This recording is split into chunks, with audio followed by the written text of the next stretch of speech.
4.38. Naibenta ko yung aking mga, ibibenta ko pala yung aking mga alahas na ano na Ito, 18,396. Gawin ko na po, 18,500 ito. 18,000. 18,500. Lahat-lahat? Oo. Ito. Alin dyan? Lahat ho yan? Ito. Sa 18. Ah, ayan. Hindi kaya lugi ako dyan. Hindi po.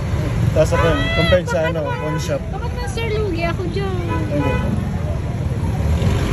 Mga sirang alahas.